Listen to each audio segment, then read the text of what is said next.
Bonjour Laurent. Bonjour Marie. Tu vas bien? Ça va. On va parler d'une petite sélection pour les fêtes aujourd'hui. Okay. Alors, j'ai pas de limite, j'ai pas d'envie particulière, mais qu'est-ce que tu me conseilles?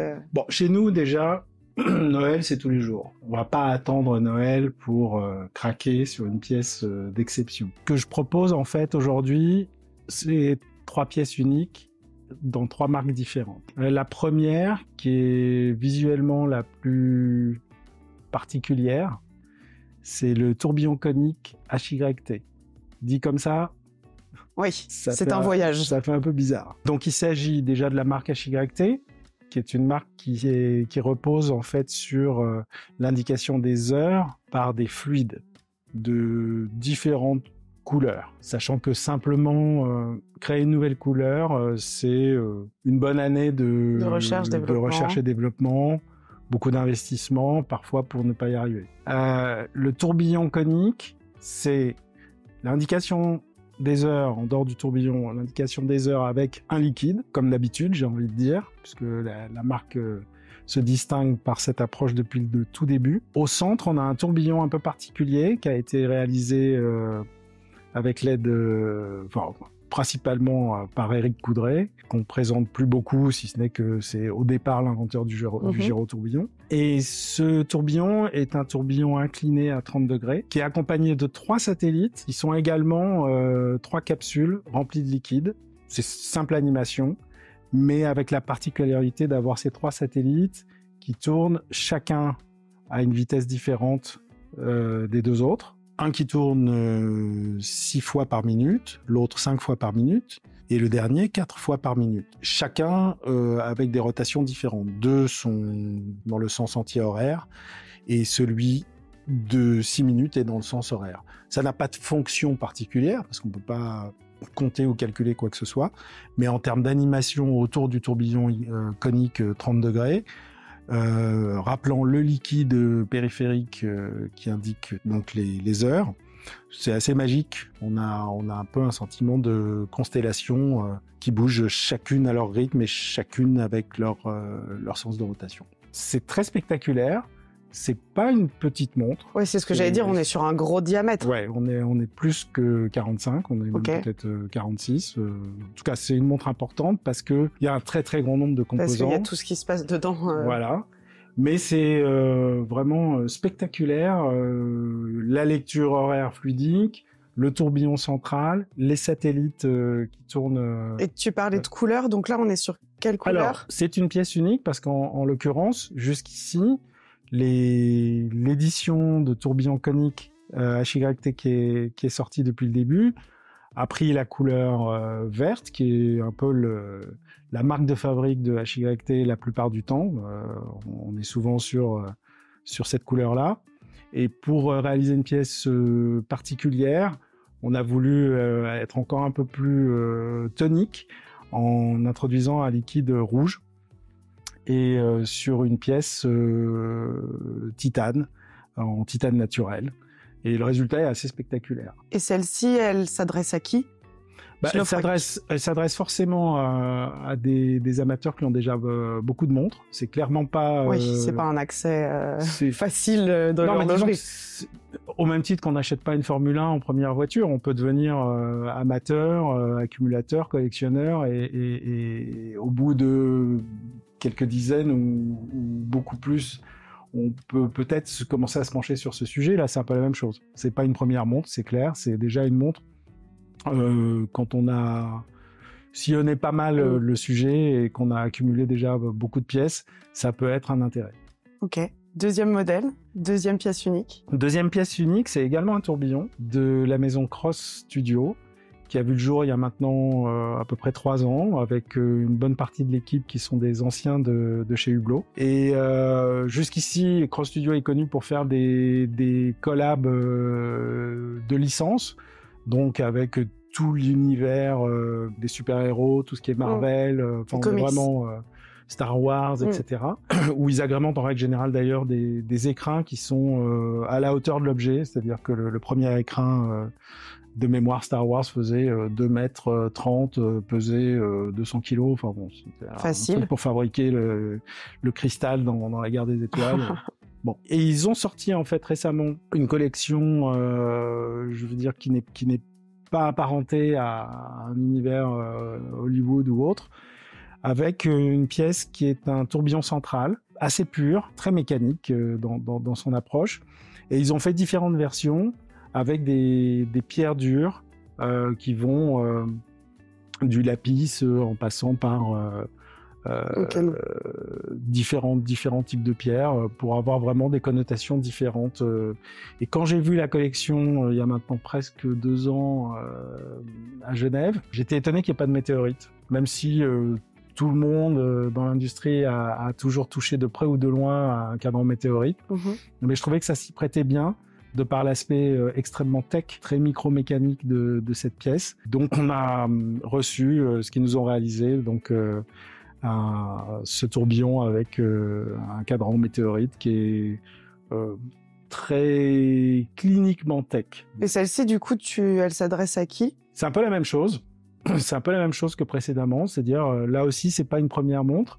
C'est une montre quand on a déjà, je dirais, roulé sa bosse pas mal sur le sujet, qu'on est passé par des standards, entre guillemets, des pièces plus compliquées, où on est à l'aise de rentrer dans des marques de niche sur des pièces complexes. La troisième, c'est une Byrne, hein, il me semble. John Byrne. Ça me fait plaisir parce que j'adore cette marque. Donc John Byrne est arrivé il y a peu de temps, hein, il y a environ 2 ans.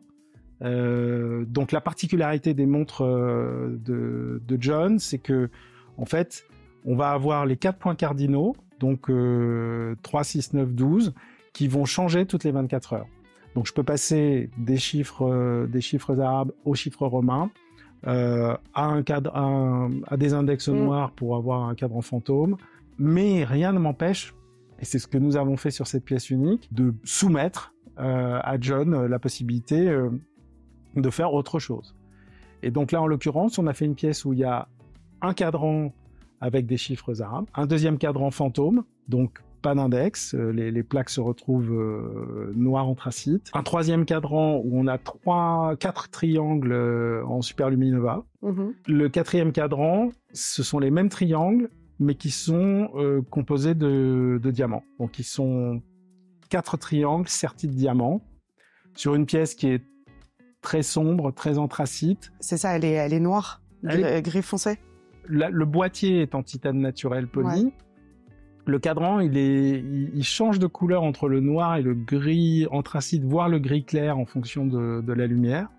Et l'idée, c'était de dire finalement, bon, une pièce pour homme avec des diamants, c'est 2 écoles. Hein. Il y a des amateurs qui en raffolent, d'autres où c'est même pas en rêve.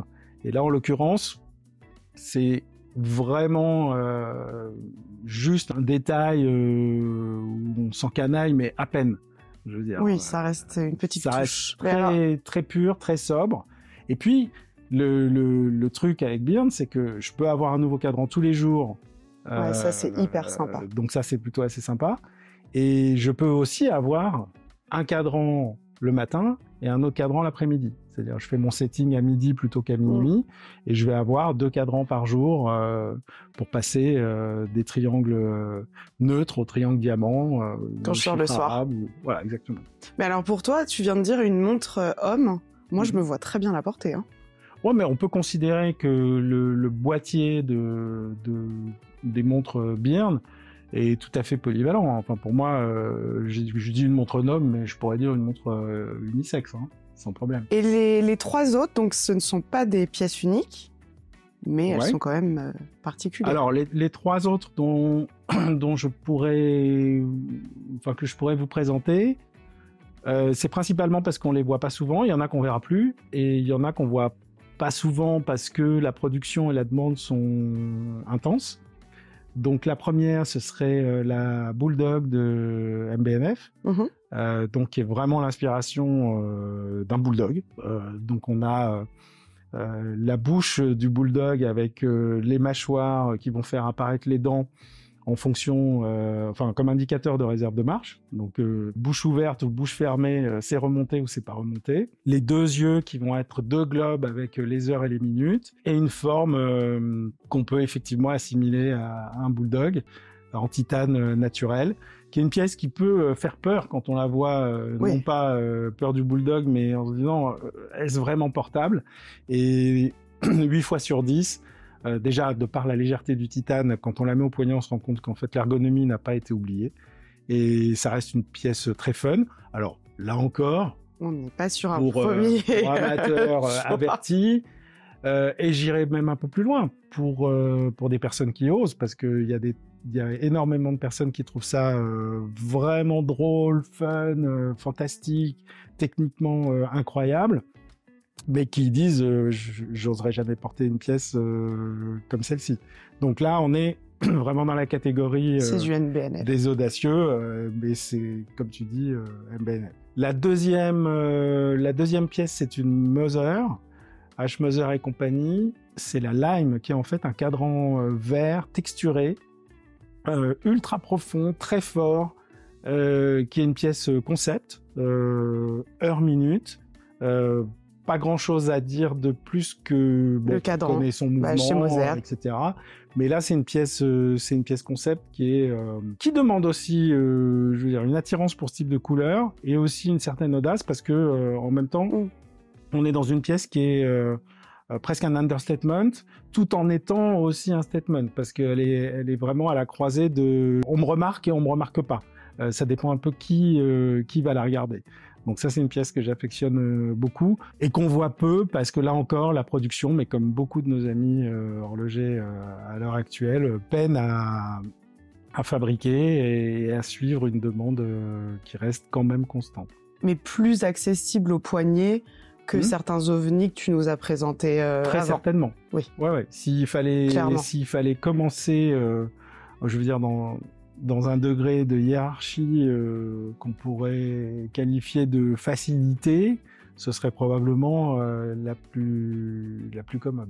La dernière, c'est 3 montres. Oui, dans un coffret. Donc c'est 3 montres, Louis Erard. Donc Louis Erard qui a fait déjà un assez grand nombre de collaborations avec Alain Silberstein, qui ont toutes été très rapidement épuisées de par le style et de par aussi le sourire qu'on va trouver sur notamment la pièce du semainier, où on a un smiley qui va passer du sourire jusqu'à faire la gueule en fonction des jours qu'on aime et des jours qu'on aime moins. Donc il y a ce semainier, il y a le régulateur, donc avec le compteur auxiliaire horaire et les grandes minutes. Et puis pour la première fois, on l'a vu il y a bien longtemps, enfin on a vu des versions il y a bien longtemps de tourbillons qui étaient réalisés par Alain Silberstein, donc avec différentes maisons. Je me souviens notamment du mouvement Breguet, le Mania Calibre 630, il y a au moins 20 ans. Là, en l'occurrence, il y a un tourbillon Louis Erard en collaboration Alain Silberstein, qui est sur une base d'un autre mouvement, mais qui permet d'avoir un coffret à un prix qui, même avec 3 montres, est assez loin du prix des tourbillons qu'on peut rencontrer ou ceux qu'on a cités. C'est-à-dire qu'on va avoir, pour le prix de 3 montres d'un prix relativement humain, on va avoir en plus un tourbillon qui va s'inscrire. Oui, qui a une belle complication. Donc ça c'est assez sympa. Collection. Et là, j'ai envie de dire, ça c'est les amoureux de Silberstein, les nostalgiques et les amoureux de la marque qui vont craquer pour ce set, parce que le tourbillon, en l'occurrence Erard Silberstein, n'est disponible que dans ce coffret. Au détail, on peut avoir le semainier ou le régulateur. Malheureusement, le tourbillon, j'aurais plaidé pour, mais c'est aussi pour ça que j'ai commandé et qu'ils m'ont accordé la possibilité d'avoir un seul coffret. Ouais, mais puis c'est quand même sympa de se dire on n'achète pas une montre, mais 3 dans un très beau 3 coffret. dans une ambiance toute différente, tout en étant vraiment le style Silberstein qu'on adore. Merci Laurent. Mais je t'en prie, Marine.